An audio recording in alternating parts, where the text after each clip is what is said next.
ఈ కండిషన్లో ఉంటేనే మైసూర్ బోండాలు రౌండ్గా వస్తాయి, గుల్లగుల్లగా. ఇంకా మూత పెట్టేసుకుని ఒక గంట సేపు తర్వాత అప్పుడు మనం నూనెలో వేయించుకుందాం.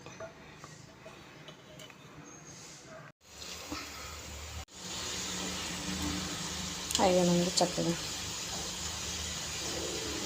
ఇంత బౌల్స్ వెళ్ళే రావడానికి మనం పిండి కలిపేది ఒక పద్ధతి అయితే, కలిపేసిన తర్వాత వేసేటప్పుడు ఇంకో టిప్ ఉందండి. నేను ఇప్పుడు చూపిస్తాను మీకు అది ఎట్లా వేయాలో. మనకి మైసూర్ బజ్జీలు కుదరని వాళ్ళకి కూడా ఇట్లా చేస్తే, ఆ టిప్ చేస్తే నేను చూపించింది ఖచ్చితంగా ఈ మాదిరే వస్తాయండి.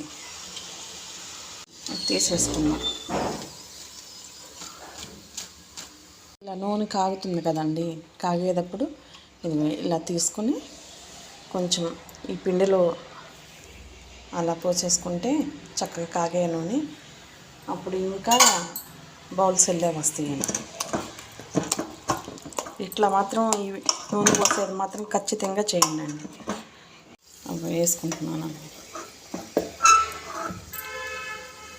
కంగారు పడుకోకుండా మెల్లిమెల్లిగా చిన్న సైజు పునుగుల సైజులో వేస్తే, చిన్న పునుగు అంత సైజులో, అప్పుడు మళ్ళీ ఉబ్బుతాయి కదా, నార్మల్గా వచ్చేస్తాయి. తీసేసుకున్నాం ఇంకా. ఇవేనండి మన మైసూర్ బజ్జీలు రెడీ అయిపోయింది. ఇట్లా ఉంది కదా, ఇంకో చూడండి.